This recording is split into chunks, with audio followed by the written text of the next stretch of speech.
ほら、ルフィ、今一緒に海賊になる仲間を探してるんだ。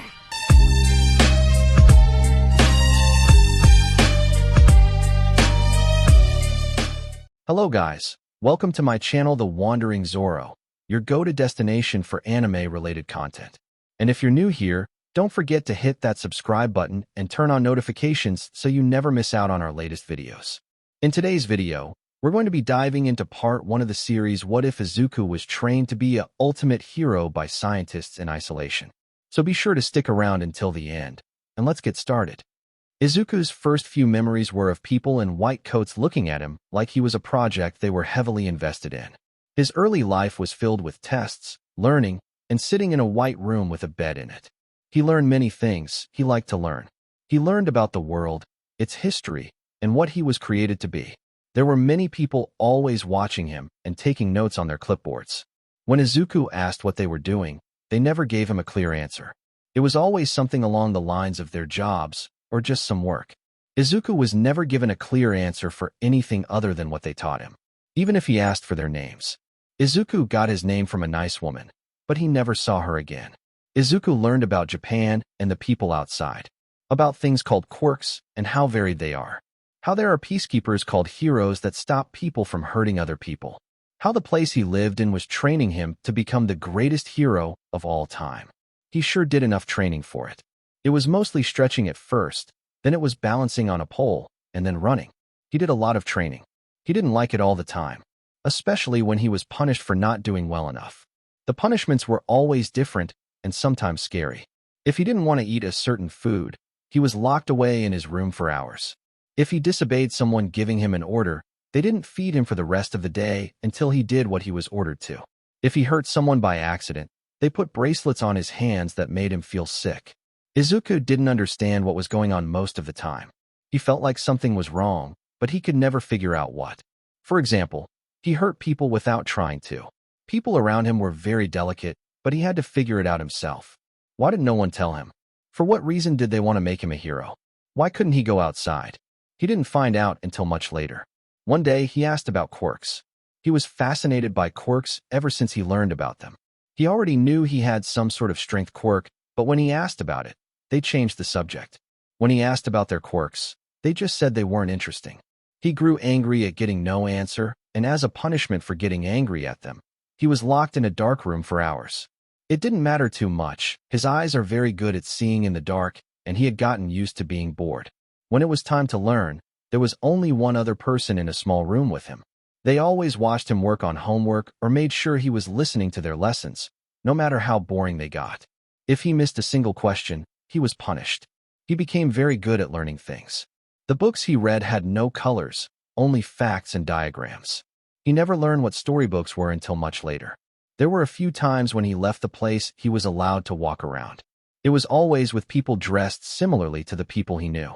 It was very exciting for Izuku the first time. Leaving the place he only knew was exhilarating.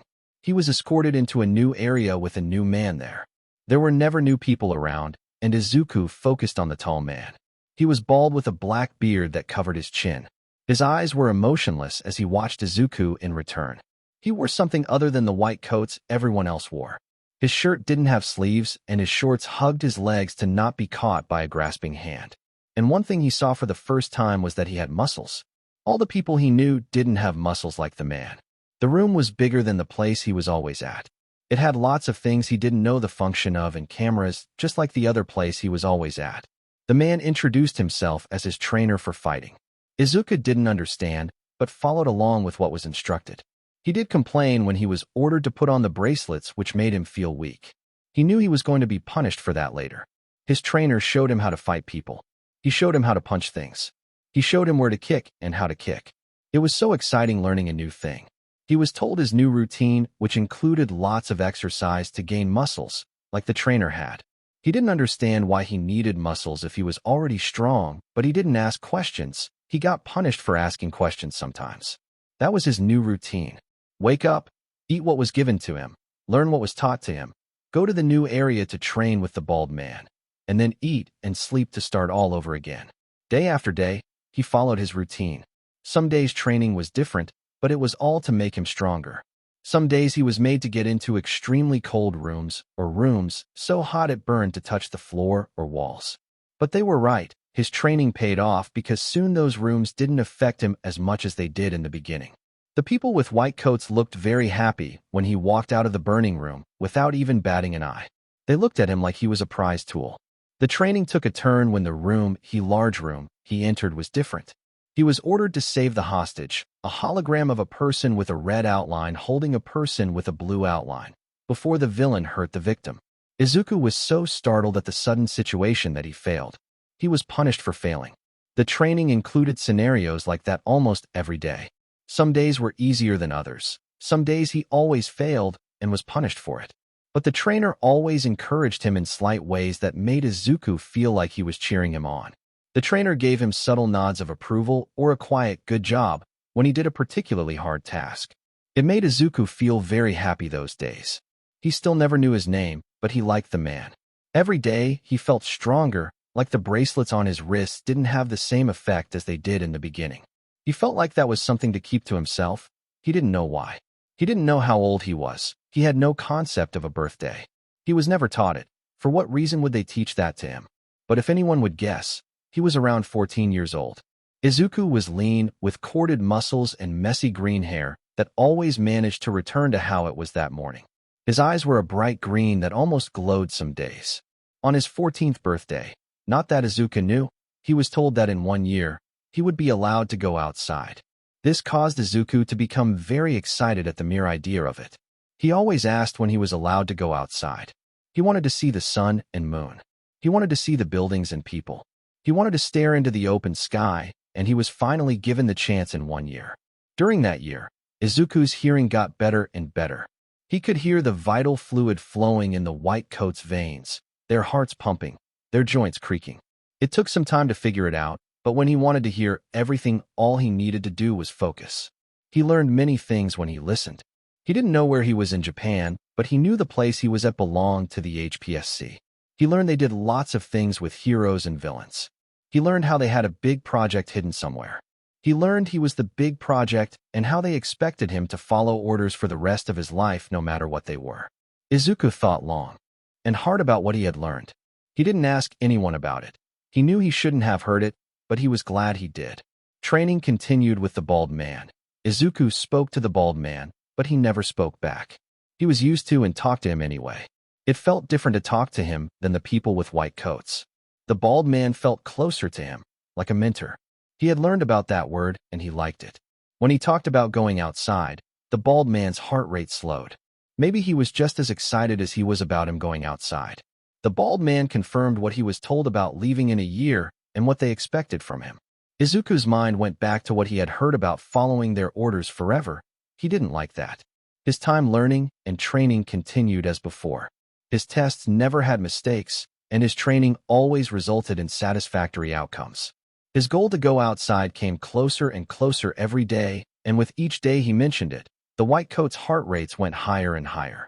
He didn't understand why they smelled like sweat every time he mentioned it, or why he could smell them. He chalked it up to his training, improving his sense of smell, even though he never trained it. The closer the day came for him to go outside, the more people watched him. Not just the white coats, but people he never met before. People who looked like they were important and talked to each other in whispers. One time when he was training, a woman stood watching him with many people crowded around her talking and looking at him. He didn't like them. Some gut feeling told him they were bad people. The one time he listened to their conversation, he learned they saw him as a tool and nothing more. Not once did they call him by his name, only calling him the first. He wanted to go outside soon. The bald man spoke to him for the first time, and it didn't relate to training. "Are you excited to go outside?" His voice was smooth, but loud enough to be heard across the room. Izuku looked up from his weight training and nodded excitedly. "I can't wait. I always wanted to go outside. I want to see everything." It was hard to imagine for Izuku since he had never seen pictures of the outside, only diagrams for learning. The bald man nodded. "What is it you want to see?" He answered immediately. "The sky. I want to feel free," Izuku said quietly. He looked up just in time to see the bald man hide his facial expression. He focused his listening and heard the bald man's heartbeat going a mile a minute. Why would he have that expression? After that, The bald man didn't say anything else on the matter, and they focused back on training. On the 365th day, Izuku counted. He excitedly got up from his bed and went about his day. He was given breakfast, and his day continued with learning and then training. He was ready to go outside just like they told him he would have. But the day ended, and he was never taken outside. When he asked, he was told he miscounted. Izuku frowned, but didn't challenge the white coats. He was always punished for it. He might have done a miscount, and it was the next day, so he went to bed hoping he was right. But he was wrong. He didn't go outside the next day, or the day after that. Izuku finished his training and stared at the bald man. When can I go outside? The bald man stared at him and answered. Soon, I believe. Izuku stared at the man who was a mentor to him and smelt the sweat on him. Heard his rapid heartbeat. The bald man was lying to him. Why? Izuku turned away from him and went to his dinner. When he asked about going outside like a year ago, they brushed the question off. When he persisted, he was punished. The dark room didn't affect his vision, and now he had a way to entertain himself by listening. The first thing Izuku heard was one of the white coat's voices. Disobedient. The subject won't be able to leave until he follows orders like he was born to do. Which, to be fair, he was. The white coat laughed a bit. Another voice added, until we have a firm leash on him, there's not a chance he'll leave. The third white coat said, agreed, I'll pass it along to the board. What if he gets unruly? The punishments will only go so far. We had conditionals for such since he was created. We've been lucky that the subject never got out of hand. Yes, it would be a waste if we had to start all over. Izuku stopped listening and stood up. He felt sweaty, and he hadn't sweated in a long time. He knew he was right. They weren't going to allow him to leave unless he was a dog to them. He wanted to go outside and be free. He wanted to leave this place, the only place he ever knew. He wanted out. Without waiting anymore, he turned to the door he could see in the pitch-black room and pushed it open. Metal screeched as thick steel was bent and torn apart. The multi-ton door slammed on the other side, and Izuku stared at the three white coats who looked at him with terror. One ran to the wall and pushed something Izuku couldn't see, and then the room went from white light to red. He didn't know what that meant, but he wanted to leave now, so he ran as fast as he could. He didn't know where to go outside, but there was only one other way, to the training room. He kicked the door to the room down, just in time to see the bald man come through a door that seamlessly closed behind him. Go back, the bald man ordered. Izuku felt an impulse to follow the order, but shook it off. I'm going outside. I can't let you do that, the bald man said with his face hardening just like every time they sparred. Please, I want to leave. Izuku pleaded with his mentor. When he didn't move, Izuku got angry. I am leaving. Izuku dashed forward and struck out at his mentor. The bald man fluidly maneuvered his fist away and with his other hand clasped a familiar metal bracelet onto Izuku's wrist at the same time. I'm sorry, he whispered. Izuku felt the slight weakness from the bracelet, but it was nothing compared to the first time he was told to wear it. It felt like it weakened him, but only by 10% less than the previous 100. He looked at the bald man with tears in his eyes. You guys promised me I could go outside in 1 year, and I counted. You all lied to me. You were not ready. That is not my fault, the bald man said. Not your fault. Izuku charged once again at the same speed as before. This surprised the bald man because he barely managed to redirect the fist in time. I followed orders. A strike redirected. I took my punishments. Another. I did everything you asked of me. This punch was used to throw Izuku over the bald man. Izuku felt his body lighten as he stopped in midair. He looked around and instinctively turned right side up as he floated in midair. He moved by thought alone and then saw the bracelet the bald man put on him. He focused back on his mentor, his enemy. How can you do that? How can you use your quirks with the quirk-suppressed cuffs on? The bald man asked him. Izuku didn't answer and only pushed off the air and rocketed towards the bald man. He was faster flying and punched the bald man on the shoulder. Something snapped, and he yelled in pain. Izuku wanted to stop, to help his mentor, but he wanted to leave even more. To get away from the place that lied to him. With eyes glowing green, Izuku moved again. The bald man redirected one punch into the ground. He cratered it and caused fragments to fly everywhere. Some hit the bald man, and he yelled in more pain. With his fist still embedded into the ground, he twisted around with his new flight and kicked the bald man in the chest. He flew back and slammed into the wall. Why didn't you just let me leave? Izuku whispered. Tears stained his face as he looked at his mentor with his chest caved in. The bald man, his closest thing to a family, looked at Izuku and smiled sadly. Go. With that last word, his head dropped and he went still. Izuku yelled in fury and looked at the door that seamlessly hid. He charged forward with both his flight and strength. A sonic boom shook the room as he slammed his fist into the door, and it tore apart like tissue paper. He looked from left to right and chose right at random. With tears still streaming down his cheeks, he flew down the hallway.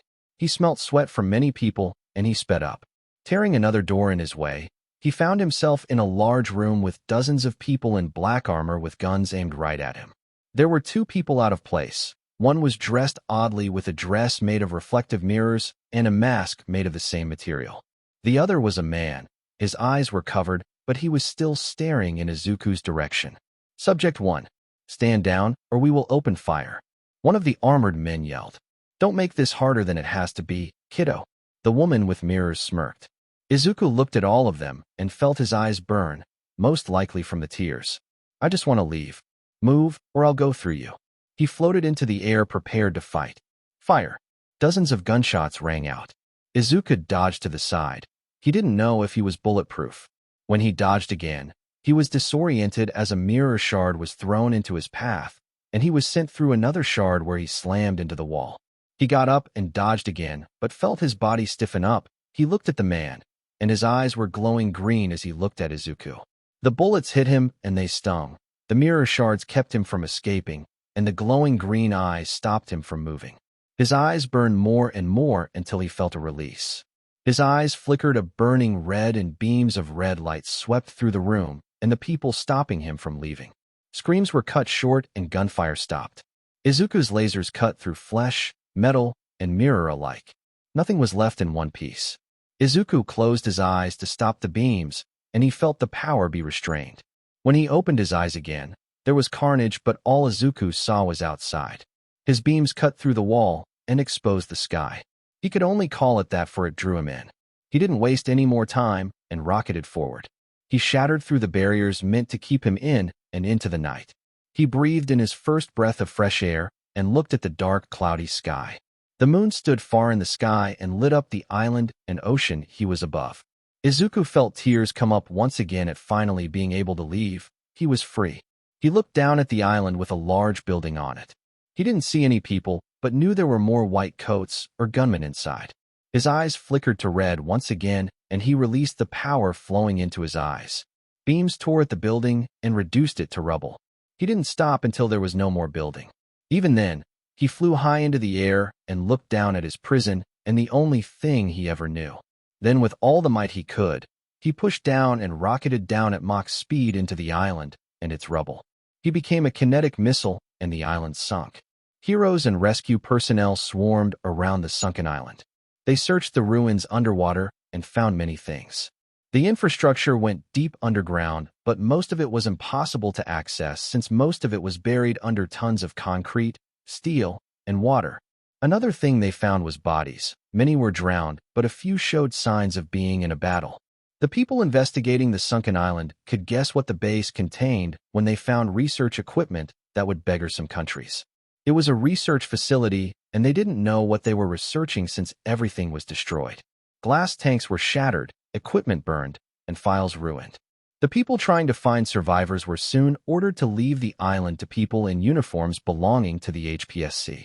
Heroes and their colors confiscated anything the rescue teams found and were told very firmly to leave the work to them.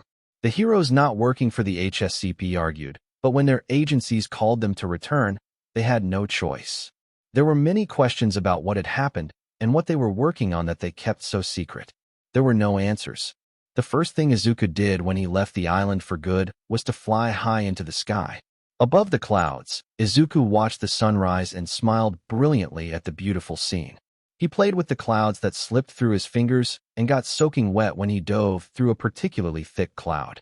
He laughed with joy at the feeling of fresh air hitting his wet frame. For a while, he just flew above the clouds. Flying was still new to him, so he wanted to play with his new power. He never got to experiment with his quirk, only told to train and do exercises they ordered him to do. Now, he can see what he could do. First, he looked straight ahead, and then pushed himself to fly as fast as he could. There was a sonic boom as he shattered the sound barrier instantly. His long hair was pushed back as he felt the wind trying to burn him due to the intense friction. His strong body held against it very well. He stopped and turned around to see the clouds in his flight path had an Izuku-shaped hole in them. He grinned at the display. Next, he wanted to see the limits of his strength, but he had no real way of testing it at the moment, so he let it be for now. His laser eye beams were in a similar boat, but he remembered how effective they were against anything he shot them at. Last, one power he believed had was some sort of adaptation. He remembered having to spend his training time in really cold or hot rooms, and as time passed the feeling of burning or freezing diminished. It wasn't the same as him getting used to being bored, but not getting affected by the extreme temperatures. He then looked at his wrist where the bracelet still was there. The same bracelets that made him feel sick and weak when he first put them on. Now, it was an itch he could ignore. Something his body, or quirk, adapted to. He touched the bracelet, the last thing connecting him to the island, his prison. He tore it off and stared at it. His mentor, the bald man, the man who trained him and encouraged him in his way. Izuku felt his eyes water before he crushed the bracelet and then dropped it into the clouds below him. The bald man tried to stop him, but the last word spoken would always stay in his mind. Wiping his face, Izuku flew down to find Japan, the place he lived at but never saw. Izuku floated over a sprawling city and had no idea what to do. He knew many things, and he was very good at learning, but he was never taught what to do when he was finally let out. What was he supposed to do? Where was he going to sleep? And most importantly, how was he supposed to get food? He was beginning to get hungry, but he managed to stave off hunger when he was punished. So he watched from high in the sky. He watched people walk around going about their day. He watched and learned how they interacted with each other, how they went into buildings for some reason or another or drove cars. Izuku didn't know how cars worked and hoped he never needed to. Then he watched how people gave money to people for food. Izuku had no money and he was never taught how to use it. He pouted and his stomach grumbled. He forgot about food when his hearing picked up a scream below him. Between two buildings was a man standing over a woman's prone form. He blinked and recalled all those training sceneries. The man was mugging the woman. In a flash, he flew down and grabbed the man who was going through the woman's purse. He glanced at the woman and saw she was bleeding from her head and unconscious from what he could glean. "You let go of me if you know what's good for you." Izuku looked at the man. He was a few years older than Izuku. He was punching and pulling at the hand holding him by the arm. "I thought I told you heroes who my father is." He sneered. "The last one is on the streets begging for his next meal when he tried to arrest me." He smirked viciously. Izuku frowned at his words. "What do you mean? You hurt this woman and were stealing from her. You're a criminal. What does your father have to do with this?" He waved to the woman. "Ah, a newbie. Word of advice. I'm the first son of the Hero Public Safety Commission chairman. One word to dear old dad, and you'll be out of a job." He grinned with triumph. Izuku furrowed his brows. He was never taught of corruption, and the concept confused him. Why would it matter who his family was if he committed a crime? And from what he said, it wasn't the first time. Who was this Hero Public Safety Commission, and how can they get rid of heroes if what the man said was true? The man interrupted Izuku's thoughts. "Now, let me go and F off." He sneered. "I need more information." Izuku shook his head. "What?" The man took a good look at who was grabbing him and saw his odd clothes. They were not the clothes of a hero, but something from an institution of some sort. The clothes looked ragged, filled with holes, and some vital fluid. "You're not a hero. Who are you?" His thrashing resumed as he tried to escape. He grabbed something from his waist and stabbed it down. Izuku watched as the blade came down on his face. With a flash of movement, he caught the wrist with his other hand. He let go of the man's arm and switched to grabbing his neck. The man's eyes widened in fear as he kicked at Izuku, but they did nothing to him. He was trained to be a hero by the white coats, but did he want to be a hero? How could he if people like him could get heroes dismissed with a word to someone they knew in power? What did Izuku want to do with his life now that he was free? That all came later. Right now there was a criminal who could get away with crimes. If he took him to the police like he was taught to do, then the man would be free and would hurt people again. He looked at the woman who was still unconscious and then back at the man. He could only think of one way of stopping the criminal from hurting more people. With a simple squeeze of his hand, the man's neck broke and he went limp. He dropped the man without care and went to the woman to help her. His lessons taught him a little bit of first aid. The last lessons were beginning to go in depth on the subject, but that didn't matter now. He knew not to move the woman too much if she hurt her head or neck, so he did a basic checkup. Check the pulse, stop the bleeding, and call for help. He looked at the phone like it was an alien machine. While watching people, he learned most everyone had these phones to contact people or use them for other things, but during his time under the ocean, he never touched one or saw one. He carefully copied what some people did when they used the phone and tapped the black screen. It lit up. He fumbled around until he found the emergency services function. He pushed it, and tentatively he held the phone to his ear like he saw others do. Emergency service, how can I help? A voice answered. Hello? A woman is hurt. Her head was hit, and she's unconscious.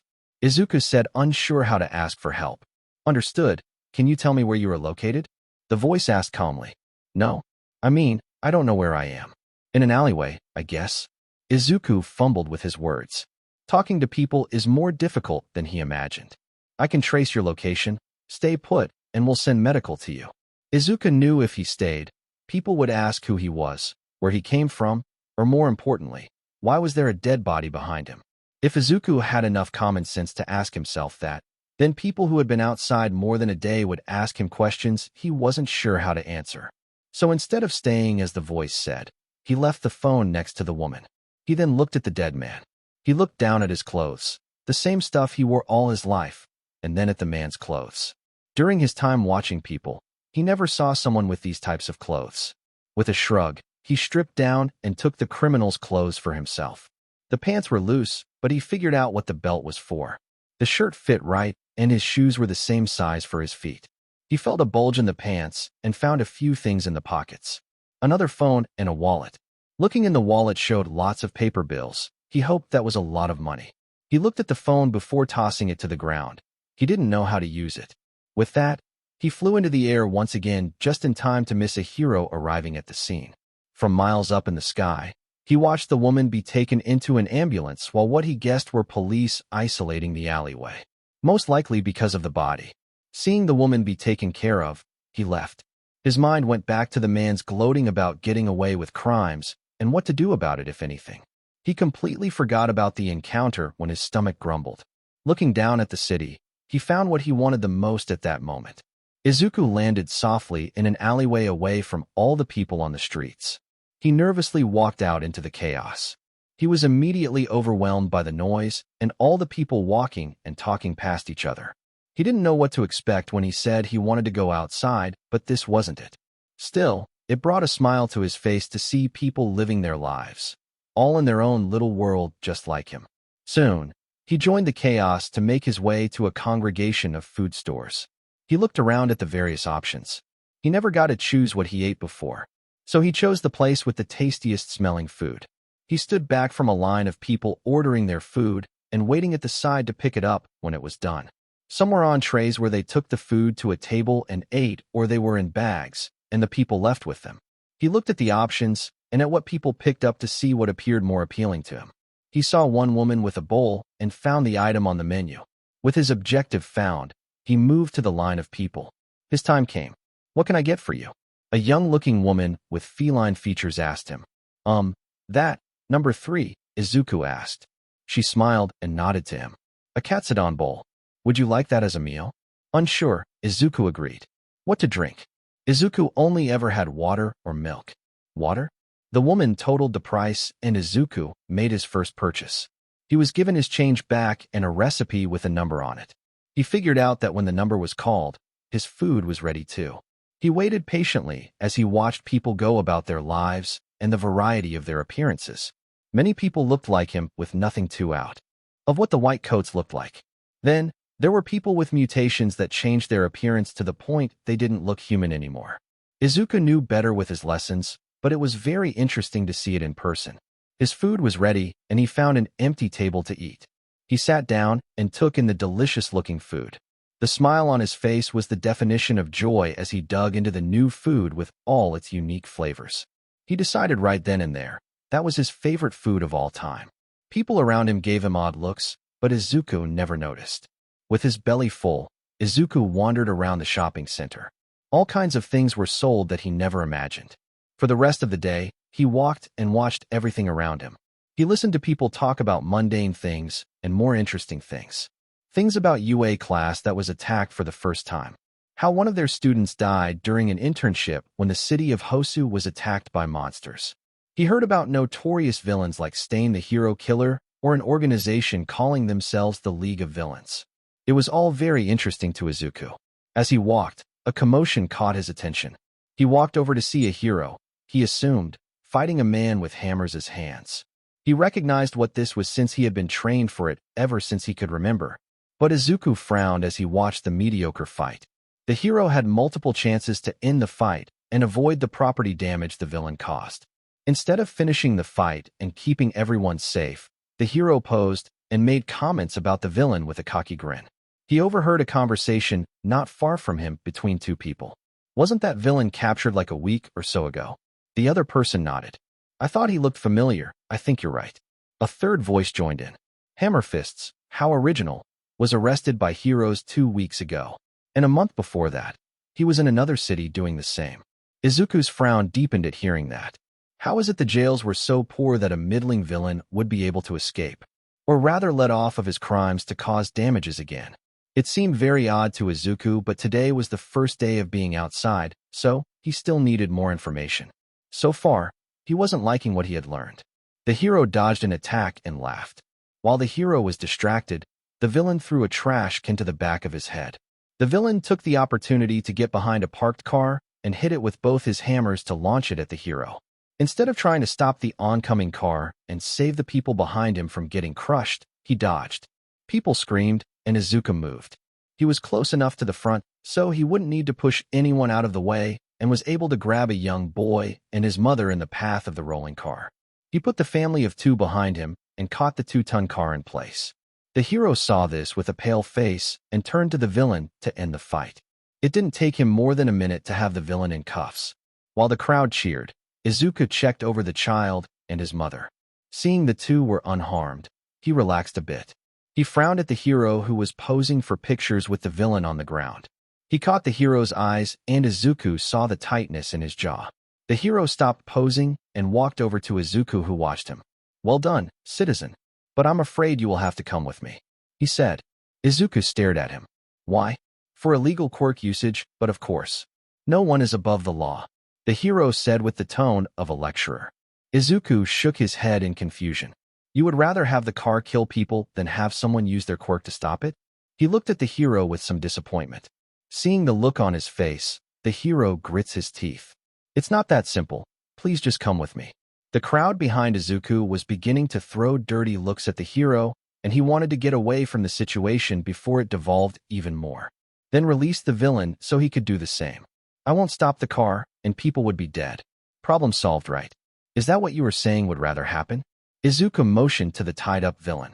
The hero didn't say anything but glared at Izuku. When he turned to leave, he grabbed Izuku's arm. You aren't going.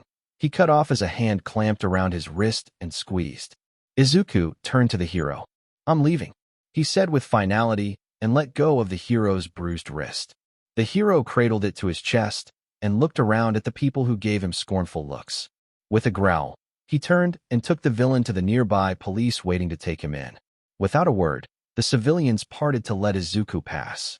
They gave him nods of respect and quiet thanks for preventing such a travesty. Izuku's hard face softened only when he caught the sight of the family of 2. He smiled at seeing them well. With that, he left the shopping center, no longer in the mood to explore.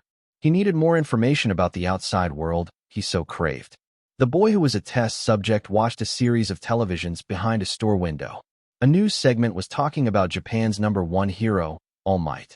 Izuku listened carefully to the information most people assumed was common. He learned of the most loved hero and how long he has been a hero. He could tell the news reporters also admired the man who saved so many people from disasters to rampaging villains. He also learned that his time being a hero was less because he picked up a job as a teacher at UA. They speculated if it was a way to lessen his time as a hero since he was getting old. They laughed it off as a jest, but Izuku could see the underlying worry. Izuku wandered the city some more until he noticed a building. It was a library. He knew of libraries, but had never been in one. He walked inside into the quiet building. Rows and rows of shelves stored books. There were some people inside at desks or tables reading or doing some sort of work, but Izuku paid them no mind.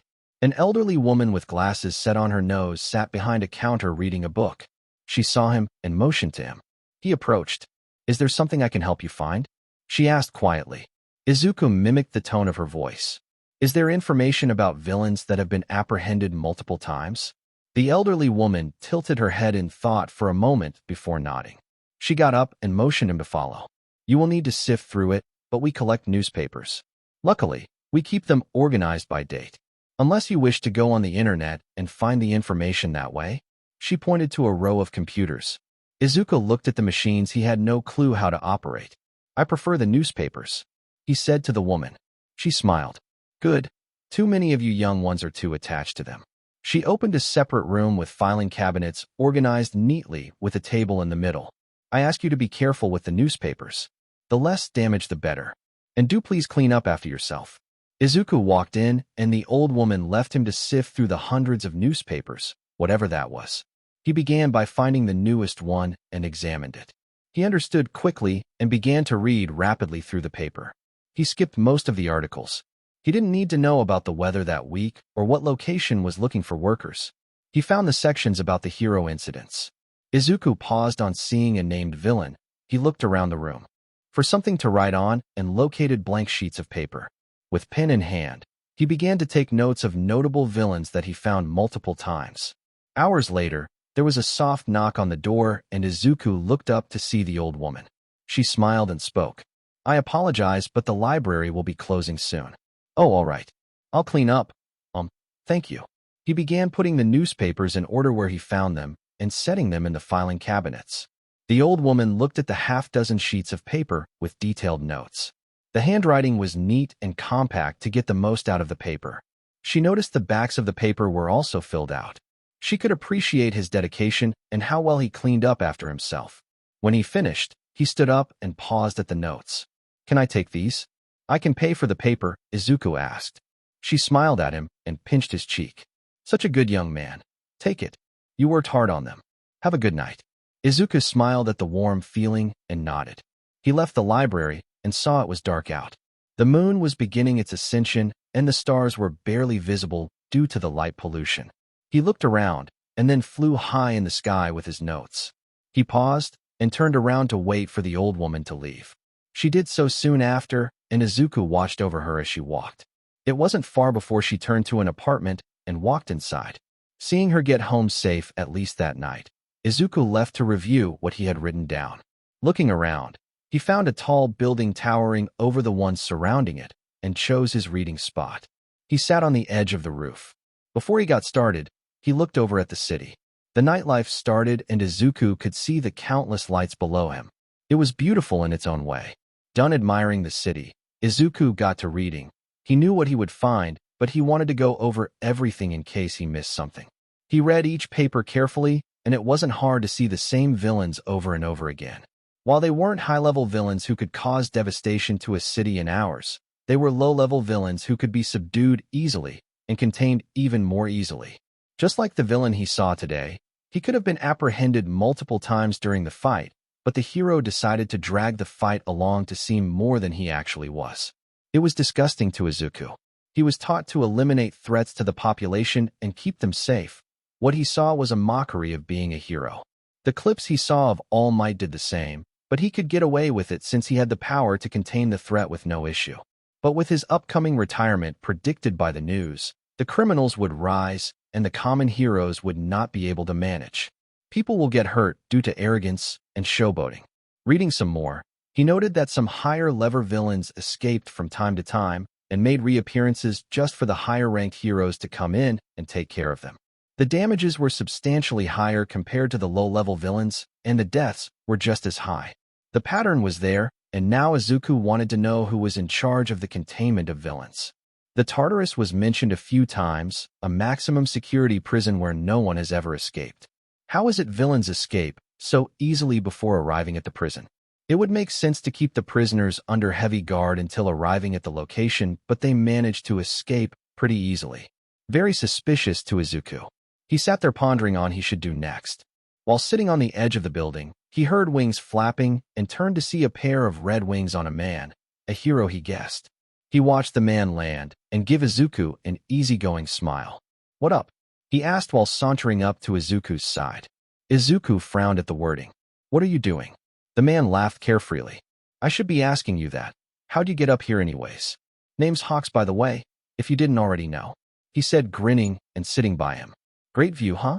Izuku eyed the hero. Something felt off about him.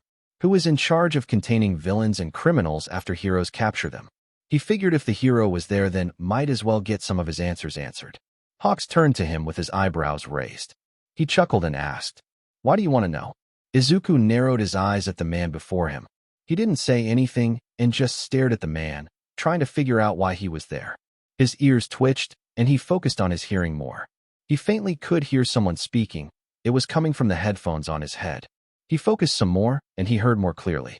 Identified the target, moved to subdue, and captured. The voice finished. Hawks resigned himself to capturing the young man before him. He saw his eyes narrow dangerously and tried to move before him. He wasn't called the fasted hero for nothing, but it was nothing compared to Izuku, the boy he was sent to kill or capture. In a flash of movement, Izuku was gone, and a sonic boom shocked his senses. He felt through the feather he planted on the kid's jacket to find where he ran to, but he didn't run. He was right behind him. Izuku grabbed Hawks by the back of his neck and lifted him before slamming him down on the roof. His wings tried to flap, but his other hand grabbed them by the base and squeezed as a threat. Hawks froze. "Identified me? Capture me? Who said that? Who do you work for?" Izuku asked rapid fire and held the hero tight by his neck. Hawks wheezed in a breath and held his palms on the ground to show surrender. "Easy, easy. No need to do anything rash. Let's just take a deep breath." He felt the hand on his wing tighten slightly. "All right, I'm with the HPSC. We need you to come back." Izuku stopped and stared at the winged man before him. "Go back." He began to get angry. To be their dog? For them to lie to me? No, I won't. Who is this HPSC? Hawks grimaced at the strength behind the grip around his neck and knew he needed to go to Plan B. He shot two of his feathers hiding around a corner to Izuku's neck. A quirk suppression collar snapped around his neck successfully, and he relaxed slightly at knowing the fight was over. He felt the hand leave his neck, but the one on his wing tightened even more. His eyes widened when he heard a crunch of metal and the collar drop before his face. He felt panic begin to rise up to his throat. A foot planted between Hawks's wings, and the hero tried to get out from under Izuku. "Who is the HPSC?" he asked once again. "Wait. Hold on." He felt the hand on the base of his wing begin to pull ever so slightly. They are a go-between heroes and the people of Japan. They directly coordinate bigger operations for heroes and investigate the bigger bad guys. He said quickly and felt relief when the hand stopped pulling. He began to think up a plan to get himself out of the very bad situation. Izuku furrowed his brows. The HPSC was in charge of the white coats. Then why me? Why train me and raise me? He recalled what the news reporters said about All Might's retirement, and it clicked into place.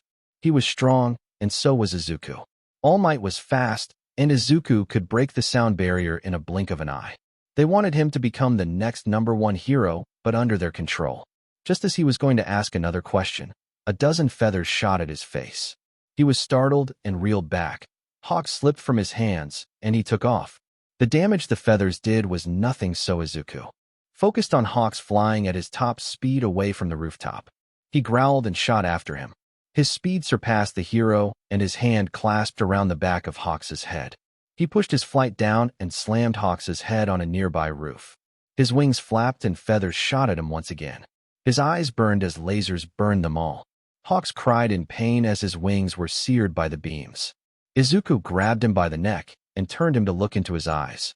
His wings flapped to shoot feathers again, but a punch to the stomach that cracked something made him reconsider. Hawks clung to his stomach with his wings scorched and limp. He pried one eye open to look into Izuku's glowing green eyes. "Where is this HPSC? I have more questions." Hawks saw no reason to not respond. He would find out where it was. It was a public building after all. He pointed into the distance where a tall building stood over many of the buildings in Japan. Izuku turned to it and began to float up in the air with Hawks still in his grasp. Izuku flew to the towering building and dragged the critically injured Hawks behind him. He wanted answers, and he would get them. Like many of the other buildings, it had hundreds of windows to look into, and Izuku used that opportunity to see inside. Most were filled with desks with some filled. The higher he went, the more rooms were made for more people. One large table in the center with chairs all around it. On the very top floor is where he paused. Behind the largest window was an office with a woman behind a large desk. There were 4 other men and 2 women with her in the office. He immediately recognized them as the people who went to the island to watch him. He especially remembered the woman who watched him most intently sitting behind the desk. Hawks was thrown through the window and landed limply with shattered glass around him. There were curses and screams of surprise as the number 4 hero's bloodied body landed in front of them. They stood up in a panic as Izuku floated before the shattered window. Subject 1. Or would you rather go by Izuku? The woman behind the desk asked the floating boy. Izuku stared at the woman with glowing green eyes piercing her. He turned his eyes to an older man whose face was reddening with anger. His face looked somewhat familiar, but he didn't know why. Where did you get that coat? The old man growled and pointed at Izuku. I took it from someone that was robbing a woman. His mind clicked to why the old man looked familiar. He fully turned to him. You are his father, the man who could get him out of trouble because you were important. He said, no inflection in his tone. The old man roared in anger and began to lunge at Izuku, but a bright red laser cut his body diagonally from his shoulder to his waist on the opposite side. He fell into 2 parts and lay there, dead. The others shouted in surprise, including the woman in charge. Subject 1 shouldn't have laser eyes. One man shouted at the woman in charge. Who is in charge of the villains who are arrested? Izuku asked, turning to the group of people. Everyone paused at the question. It derailed their thoughts for a moment before the woman in charge spoke. I am the president of the Hero Public Safety Commission. I am the one in charge of all going on under my employ. Would you like to sit down and discuss? No? The president paused, but wasn't discouraged. Very well, Izuku. The young man labeled as Subject 1 was beginning to get frustrated at not having the answers he wanted. He was getting annoyed at the long-winded words where just a simple answer would get this over with. It was almost like when Hawks was taking time to answer for that trap with the collar that made him feel like when he put on the bracelets. Izuku's eyes narrowed at the president. He flashed in front of her, causing the sonic boom to bowl the people in the room to fall over. He loomed over the woman and grabbed her by the neck. Her usually unfazed look turned to fear as she recognized the danger she was in. Stop this long answers, and tell me what I want to know, he demanded. He turned his glare at the people behind her as they began to move to the door behind them. He kicked the desk, and it slid across the floor to impact against the door. We are in charge of the imprisonment of villains after capture, the president said succinctly. Why? Then do some villains reappear? I've only been outside for a day, and I've found villains being arrested over and over again. Why? His glowing green eyes flared when the president pursed her lips in trying to find a way to answer in a roundabout way. He pivoted from his position to hold her where the shattered window was. She held tight to his arm as she dangled from the open window. To keep the status quo. Izuku didn't understand what that was. Explain, he demanded. To keep the HPSC in power. If the people didn't see us send heroes to subdue villains, they wouldn't see a need for us. People would have us reduced, and we couldn't have that. The president shouted over the winds buffering against her back. Izuku thought about that. How else to have a narrative that shows people heroes were needed than by releasing villains they knew heroes could beat? The HPSC reused villains in hero fights to demonstrate that they could keep them safe, and doing that kept the HPSC in power. Instead of clearing the streets of filth, they used it to show how dirty Japan was. All the while people suffered. How many people were crushed by cars, and how many people died when the hero took too long? It disgusted Izuku. His eyes turned to the cowering people in charge of the HPSC alongside the president. They didn't work for the people, they worked for themselves. They were rot that needed to be excised from the world. His eyes burned, and they screamed as they died. Wait. Please wait. I can tell you who your mother is. He turned his burning eyes to the president, who was pale and clutching at his arm. Why we made you? Izuku didn't answer as he flew out of the window and carried her higher and higher. She pleaded more and more. She offered him everything from money to women. Izuku was disgusting even more with every word that came out of her mouth. He stopped when they were above the clouds, and he stared at the full moon before them. He turned to the shaking woman and let go of her neck. He didn't need her answers to his origin. He knew enough already. What else could she tell him that would change anything? She tried to hold on to his arm, but she slipped and disappeared from his sight. Izuku breathed in and now knew what to do with his life. He would fix Japan and tear out the rot. The whole country of Japan was shocked when they woke up to the news that the whole council of the HPSC, including the president, had been killed the day before. The news reported that all 8 council members were cut down in the main office of the Madam President. They were found that way when the heroes posted for security heard the disturbance, but only managed to open the office door once everyone was dead.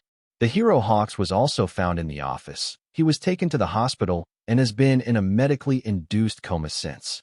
The Madam President was found less than a mile away on the street. Her body was not recognizable until they found her identification. What do you make of this? All Might asked his friend, Detective Tsukachi. The two sat in the detective's office in the afternoon of the news about the slaughter of the head of HPSC. Tsukachi took a sip of his coffee and shook his head. Nothing good. First was that research island that seemingly imploded, then this. That's not to mention the HPSC goons kicked the search and rescue teams out so they could take over. It was obvious that it was their island, and something went wrong. He scoffed at the mere idea of the HPSC being innocent. Now, he can't even question the heads of that snake. Toshinori nodded in agreement with his friend. The two incidents are most definitely connected. The two sat quietly for a moment before Tsukachi shook his head and turned to Toshinori. Enough of that. I can't do anything at the moment anyway. How goes teaching? Toshinori grimaced slightly. That bad. The number 1 hero made a SOSO motion with his hand. Well, I think it's just been a lot, and dealing with children who have been through attack after attack isn't easy. First, it began with Bakugo going overboard at the first exercise, then the USJ. It wouldn't have been so bad if it wasn't for young Azui's injury. She now has to be reminded of that day every time she looks into the mirror. And the sports festival. You saw how that went. Everyone did. Young Todoroki lost 3 fingers due to frostbite. Then Ida, that poor boy, goes for some misguided revenge scheme. The class is still mourning his death. We just finished the midterms, and while they could have gone better. Toshinori finished by rubbing his head in slight exhaustion. Tsukachi raised his eyebrows at the man. I knew it was bad, but if you are venting then it must be worse. Many of the kids mean well, but others are just so. I don't know, misguided. Toshinori thought of Bakugo's brash attitude, Todoroki's refusal to use fire, and Mineta's comments. Then guide them, Tsukachi said. He gave his friend a flat look. Yes, of course. Why didn't I think of that? He said sarcastically. Maybe this training camp will help them. Keep their minds off the murders going on. Izuku rubbed his sore neck. When he was done finding the information he wanted, he looked for a place to sleep. He was getting tired and needed to close his eyes for a moment.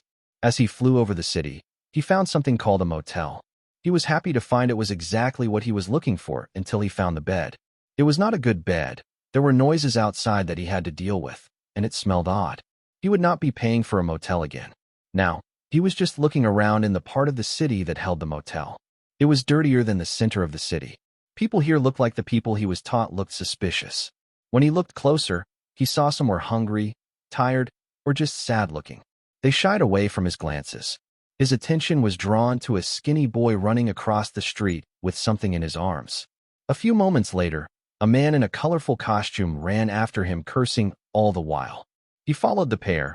He could tell already the young boy had stolen something, but the look in the hero's eye gave him a bad feeling. He flew over the alleyways and hid above the rooftops as he watched the hero trip the boy. The stolen items fell from his hands to show it was bread, milk, and some meat. Just simple food for a hungry boy. Izuku did admit the boy committed a crime by stealing and was due to be punished according to the law. But when he saw the hero pull back his leg to kick the downed boy, he intervened.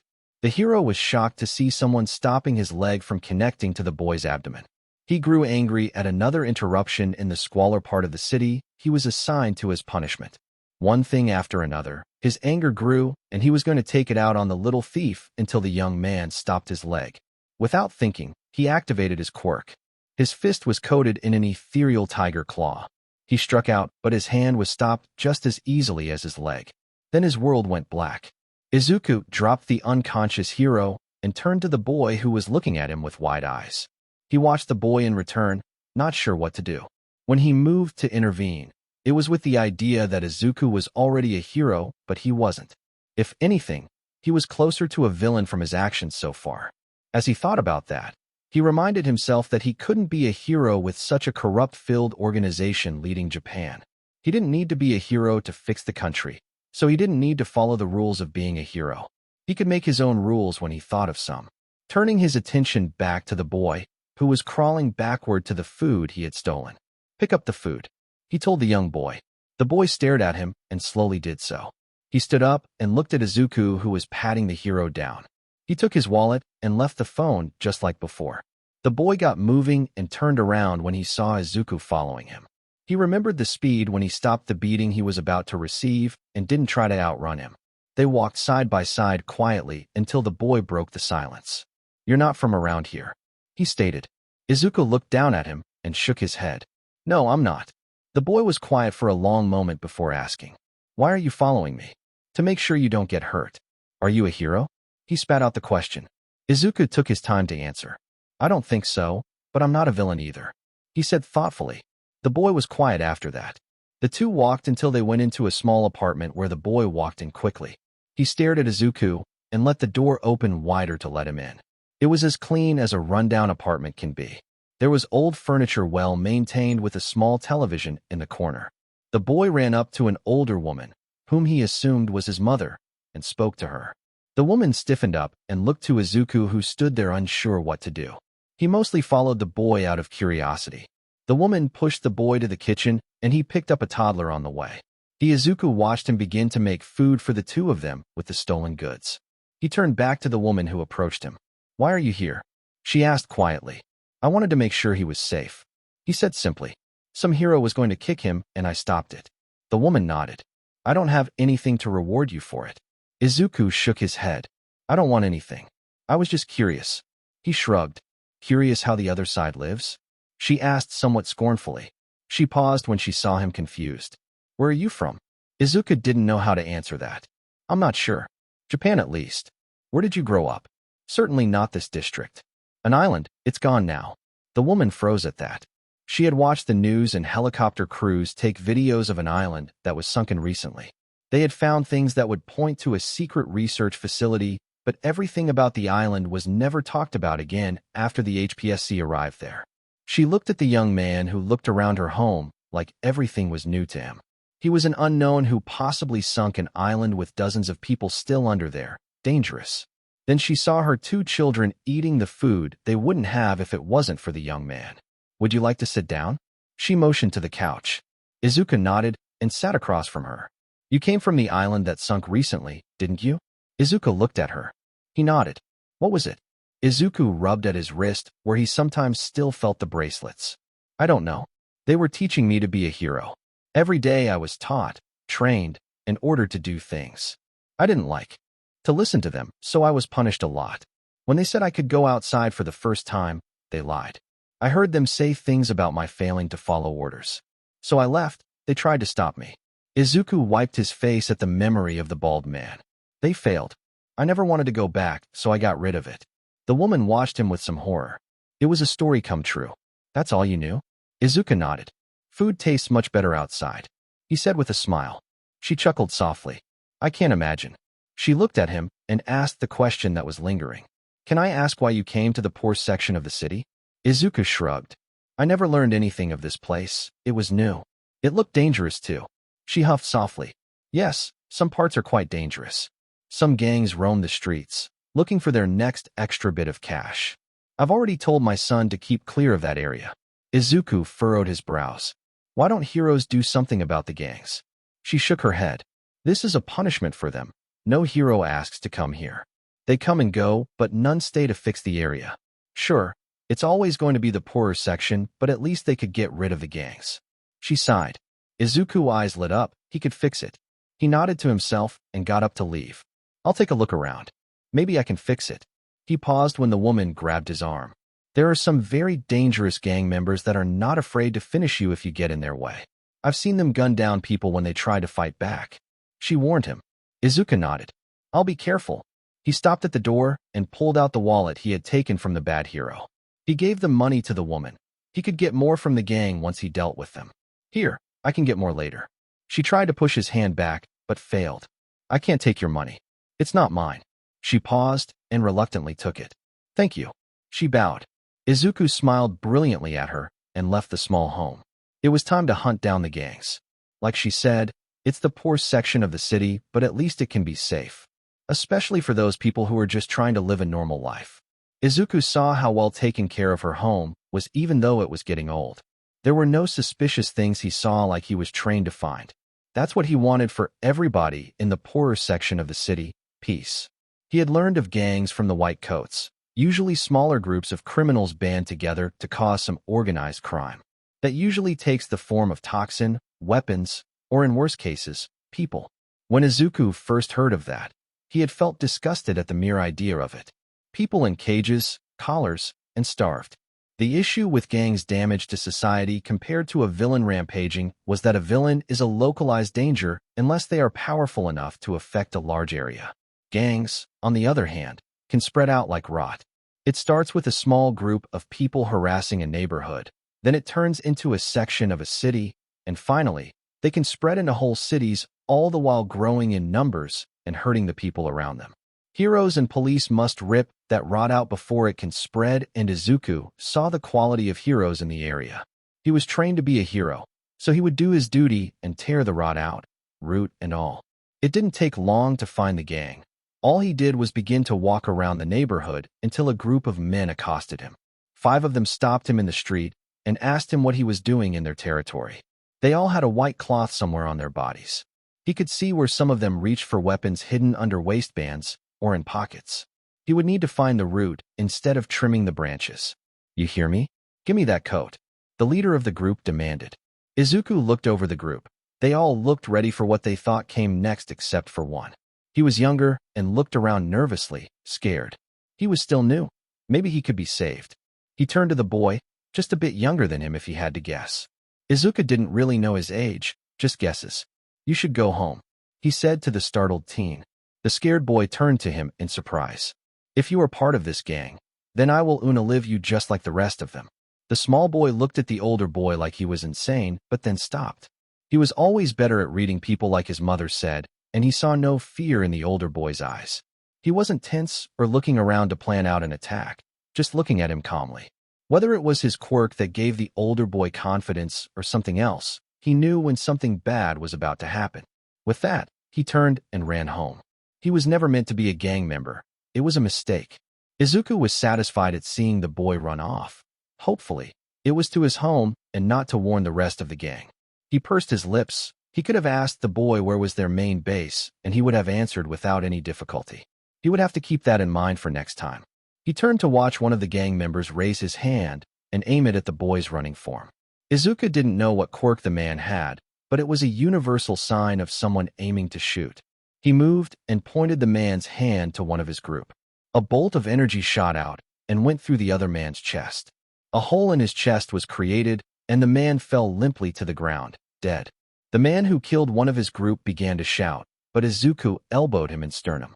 Bones cracked, and he spat fluid as organs were punctured. He then turned to the next member who was white as a sheet and dodged the knife to his kidney. He punched up at his nose. The cartilage tore away and shot into his brain to end his life. He turned to the last one who was stumbling back. The survivor ran and Izuku led him. He needed to know where the root of the rot was after all. The boy who left before the massacre began only turned around once when he heard a scuffle and saw 3 of the group on the ground. He didn't turn around again and just went home to apologize to his mother.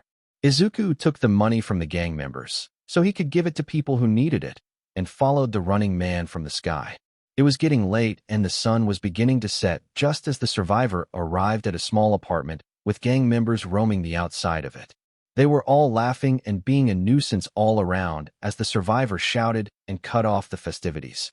They took in the last group member inside and Izuku clicked his tongue as everyone went inside. He stared at the building from above. He wanted to see who was inside before he demolished it with everyone inside. He didn't want to hurt anyone innocent, but he couldn't just go striking anyone that moved in there. As he glared some more, his vision wobbled and in turn made his hovering wobble. His vision was beginning to distort and it was making him dizzy. He tried to close his eyes, but it was like his eyelids weren't even there. He tried to cover them with his hands, but that showed the same effect. So he turned to the darkening sky. There, his vision calmed. Slowly, he brought his hand up to see what he could see. Why was his vision acting odd? He stared at his hand, and slowly it began to turn translucent. He saw skin disappear, then muscles, and finally bones until he could see the sky behind it. Izuku touched his hand with the other to make sure it was still there. It was. He slowly turned to the building below him. They looked normal, but as he focused, layers were peeled away to show what was underneath. The roof became invisible to his sight, and he saw an abandoned home, no one else inside. He focused some more and saw the earth under the building. Pipes and tunnels ran under the neighborhood, and then more earth. He turned to the apartment and saw everyone inside when he focused enough. It wasn't long before he found the survivor he let live, and all the gang members gathered around one man. Izuku smiled. He didn't know what his quirk or quirks were, but he was happy to have it.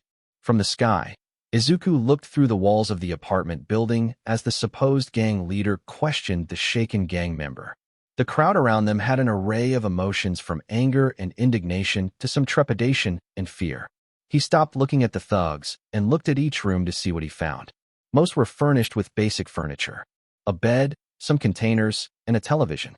Other rooms were filled with what Izuku could guess were toxins of some kind. He was taught to recognize some narcotics, but with the world of quirks, there could be countless toxins. Another room had its wall broken down to its neighboring room to make it larger, and it had a large bed. Next to the bed was a woman chained to the wall. Izuku narrowed his eyes in anger at seeing someone in such a state. She appeared to be crying, but other than that she looked unharmed. Her clothes were a bit disheveled, but no obvious sign of assault. Seeing the whole gang still on the lower floors, Izuku moved to the window belonging to the room. He wasn't careful as he pried the frame off and tossed the remains inside. The woman jerked up at the noise and stared at him with wide, desperate eyes. She was a few years older than him, if he had to guess. She began pleading immediately. Please, please get me out of here, I don't. She began to sob as she trailed off. Izuku moved quickly and easily broke the chains off her wrist. She sobbed in relief and rubbed her reddened wrists. Let's go. I still have to take care of the rest of them. What? You can't fight them. There are at least 100 of them, and they have powerful people among them. The woman said, shocked. Izuku smiled at her worry for him. It felt nice. I'll be okay. Let's get you somewhere safe. He picked up a princess Carrie and floated out the window. She held on tight as they flew out of the tall apartment. He set her down a few streets away. I'll be back in a moment. She grabbed his hand to stop him. What are you going to do? You're not a hero. She stated now that she was too occupied being free to notice his casual clothes. Are you going to live them? She asked with a shaken voice. Yes, Izuku said plainly. There was no need to lie. She bit her lip and looked at him. I won't lie and say they aren't terrible people. If you didn't get me out of there. She choked back a sob and continued. But they are still people. Izuku nodded in agreement. Yes, they are. But they will bring nothing but suffering to the world. In what world would they help? They are a plague that needs to be eradicated, the first of many. I will make sure innocent people will never have to worry about being kidnapped. He motioned to her. Or if the streets are safe. I will make criminals fear doing heinous things that people like you will never have anything to worry about again. The young woman looked into the glowing green eyes of the boy before her, and she saw a conviction that made her fear him slightly and want to follow him. She understood what he was saying, but she didn't have the type of strength to do the things he will do. She took his hand in both of hers and bowed her head in thanks. I won't forget this, thank you. With that, she let his hand go, and he floated away with a smile that reached his toxic green eyes. Izuku flew off to hover above the apartment once again. Looking inside, he saw it was like a shaken beehive. Gangsters were running to their rooms and putting on equipment. Bulletproof vests, motorcycle helmets, or equipping weapons of many kinds. He already scanned the whole building for innocents and began to tear out the rod in the neighborhood. His eyes burned red as lasers shot down into the building's roof and penetrated the wall to hit a man with a chain wrapped around his arm. He was lucky with his first shot as he missed the second and third time. That was the first time he was using his laser eyes accurately, but it was working. It seared a hole straight through his chest, and he fell limp. Over and over again, Izuku aimed precision shots to finish each criminal. Many missed to his chagrin. Once the screaming began, They began to search for the cause and found their dead companions. Panic set in when they couldn't fight what they couldn't see and chaos ramped up. This also caused Izuku to miss more often when they began to run erratically. Most of them began to make their way outside. Their numbers diminished greatly.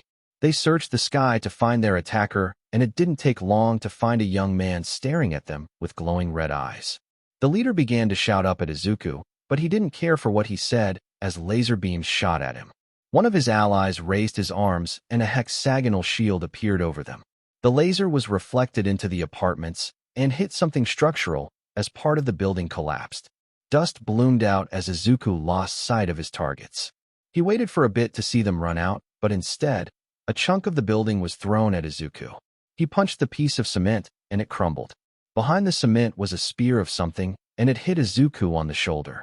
It knocked him back in the air, but when Izuku felt the area struck, there was no injury or even a bruise. He took note of his flight being able to be manipulated by outside forces. His attention went back to the remaining group of gangsters hidden under the dust that was beginning to settle down. The leader had activated his quirk, and it coated him in stone and cement fragments like armor. A man behind the leader placed his glowing hand on the leader, and the glow transferred to the leader. The gang leader grinned savagely at the power coursing through his body. He looked up at the attacker and prepared to leap at him. The young man in the air disappeared for an instant before appearing a few feet before the leader with a sonic boom. The leader didn't have time to react as the attacker punched forward. Izuku's fist and arm went through the armored criminal. The leader coughed up fluid and died with an arm through his chest. Izuku raised the corpse stuck to his arm and, using his other arm, tossed the leader to the side. He looked at his gore-covered arm and whipped it to the side to get rid of the vital fluid. It splattered on the corpse, and Izuku turned to the remaining criminals who looked at him with terror in their eyes. Izuku cut them down quickly. Strikes to the head, elbows to the neck, and a stone thrown through a fleeing man's chest.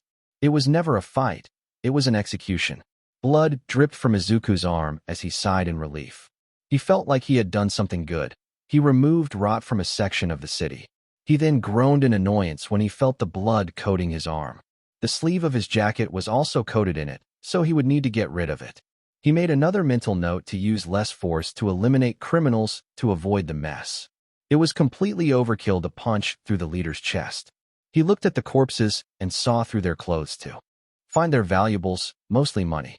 He began to collect what they had and then went inside. He found a large enough bag and tossed it inside and began to loot the apartment for valuables. Each body he scanned for their wallets and tossed them in the bag that increased in weight with each room. The rooms he found weapons in he destroyed. The toxins he burned. And then when he was finished he left with a new jacket and cleaned arm. He made his way to where he followed the boy to his home and paused. He was supposed to knock if what was taught to him was correct, so he did so. It wasn't long before he heard footsteps, and then the door unlocked. The woman peeked out to see him. I have something for you or anyone that needs help in this area. He held out the bag. She took it, confused, and then horrified at seeing what was inside the bag. Izuku didn't know much about money and its worth, but he knew it could help her and everyone else in her position in the poorer area of the city. She quickly closed it and pulled Izuku inside after checking the hallway. She shoved the bag to Izuku. What is that? Where did you get it? Why are you giving it to me? She rapidly fired questions at him while looking slightly pale. Did you steal it? If that gang sees it, they will come after it. She said it all in a furious whisper, but looked angry and scared. Izuku was a bit overwhelmed by the questions, but spoke calmly. That gang is gone. I took care of it. It's their money. They won't need it. Innocent people like you do for food, clothes, and whatever else you need. Spread it around for the people who need it. He gently offered the bag back to her. She stepped back. What do you mean the gang is gone? They were a corruption to the city. They made their choice to hurt and steal from people. I removed that rot. He said seriously. His arm was still outstretched holding the bag. Why me? Why give this to me? She looked deeply into his eyes. Izuku shrugged. I didn't know who else. The heroes won't give it to the people, and I only know one other person. You put your children first when they ate, and now you place yourself between them and me. I think that makes you a good person. She was quiet for a long moment and bit her lip in thought. She nodded slowly and looked at him. I can't take that, but I know who will help the community better with it. Spread it around like you said. She turned to the children on the couch, peeping over it to watch them talk. Stay here, lock the doors, and don't make noise. I'll be back. With that, she grabbed some keys and a coat. Izuku followed her. While he walked calmly behind her, she was nervous as she looked around every time there was a noise. She often looked back at him, and he tilted his head in question. She didn't say anything until the fourth time. How are you so quiet? Is it part of your quirk? She asked over her shoulder. Izuku tilted his head in consideration. I didn't see any reason to speak. He said with a shrug. What do my quirks have to do with it? No, I mean while we walk. Your footsteps are silent. What do you mean quirks? As it plural? She turned fully to him at the last part. I was taught to do things entirely without making noise. I got very good at it, and now just do it because it's second nature. He showed off by hopping from one foot to another without making a noise. Not even his clothes shifted to make a noise. And yes, why? Is having more than one quirk abnormal? She furrowed her brows at the dichotomy of his actions and words. One moment, he skips like a child, then he speaks like a butler. There is no slang or accent in his tone. She had to remind herself what he said about being trained. He was an experiment as far as she could tell. And his mention of quirks and not knowing it was impossible to have more than one quirk was another reminder that the HPSC had something darker in its depths. The only time I've heard of someone having more than one quirk was an old tale of the quirk boogeyman. But that was nothing more than a legend as far as I know. It is not. It is extremely abnormal to have more than one quirk. Maybe you just have one quirk with many facets? She proposed. Izuku hummed in thought and filed that name for later research. As for her question, I don't think so. There would be too many facets to compose a singular quirk if that's the case. Izuku listed the powers he had in his mind as they walked. He had strength, flight, durability, laser eyes, X-ray vision, adaptability, and stronger hearing. They came one by one and wondered if there would be more. He also wondered if adaptability was what caused the other quirks. He did gain the abilities after I needed something to fix the issue. Just an hour ago, he wanted to see what was going on inside the apartment, and he gained the ability. Laser eyes came when he needed a ranged attack, when he was pinned down on the island. He had to think about that later, and maybe test the theory somehow. The woman watched him as his eyes went unfocused as he thought about something deeply. As she glanced at him out of the corner of her eye, she noticed something else. His clothes were different from the first time they met. And now that she was looking at her surroundings a bit more, she noticed the police lights in the distance. That in itself wasn't too odd. One day doesn't go by when you don't hear sirens in their neighborhood, but the amount of lights was worrying. She glanced at the young man next to her and the duffel bag with who knows how much money in it. She hoped she wasn't making a mistake. The two arrived at a building with a few men sitting outside of it playing cards under the streetlight. One glanced up and motioned to the other two to get their attention. Sano, what are you doing out so late? And who is that? Where are the kids? The first man asked rapidly as he stared at Izuku. Izuku reminded himself to ask for names when he meets new people. He focused on the three men as they stood up. He frowned slightly. He didn't want to give the money he got from one gang only to give it to another gang only for them to pick up where they ended. He turned to Sano with a downturned lip. She caught his expression and quickly got rid of that idea. She shook her head and motioned to the three men who continuously stared at them. They aren't part of a gang or anything. They get together to help around the neighborhood.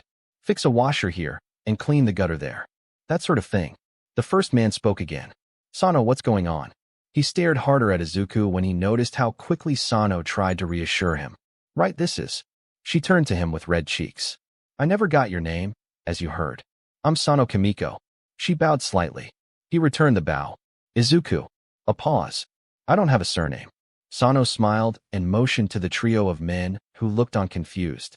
Like I said, they help around. They work here at the post office, so they know everyone. Izuku nodded in some understanding. He did have some knowledge about the infrastructure of the country, and mail delivery was mentioned in the lessons he was taught. Sano gave a few quick whispers to the first man who eyed Izuku as he listened to her. His eyes flickered to the bag he held, and then up at his eyes once again. The man nodded and motioned them inside. One man followed while the other stayed outside. The inside was open with shelves lining the walls. Another man was watching a TV behind a desk. He barely shifted as they walked inside. Iwai Yash. Check this out. The man behind the TV called out. Sano cleared her throat and a head poked out behind the TV. That is Junichi. she said to Izuku, and then pointed at the man who hadn't stopped staring at Izuku. He is Yoshio. Takashi, and the one outside is Tadashi. She motioned the last two. Izuku nodded in greeting. His eyes went to the man behind the TV as he stood up. He was freakishly tall and slim. Everything about him was long. His head was narrow, his fingers longer than normal, and his torso extended. Junichi pointed a long digit at Izuku with narrowed eyes. That's not your jacket. I've seen that monster Ryuichi always wearing it. Junichi left the unasked question in the air. Yoshio's eyes snapped to Junichi. The second in command of the gang? His eyes turned back to Izuku. Junichi nodded and turned to the TV to show them all what was playing. It was a news reporter running out of a van with the camera shaking as the cameraman ran to keep up. The camera stilled on the woman with the microphone as a familiar apartment was being cordoned off by dozens of police.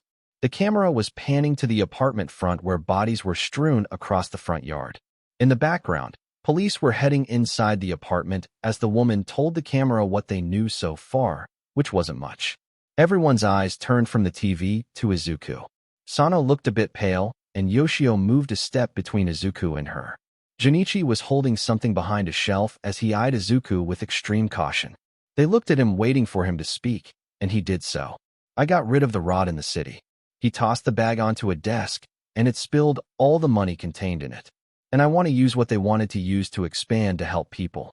People like her and her family. He nodded to Sano. You deliver mail, deliver people something to help them. He turned to Yoshio. Yoshio stared with wide eyes at the fortune on the desk. You killed them? All of them. He didn't wait for an answer as he asked his next question. Why help us? You're not a hero. You can't be older than 16. Why do this? He motioned to the bag and Takashi, who was quietly organizing the spilled stacks of bills. Izuku didn't have to think too hard to answer his question. To help the people of Japan, the innocent. You're right. I'm not a hero. I'll be something a hero can't do. He looked deeply into Yoshio's eyes with his glowing green eyes. I'll purge the rod in this country permanently.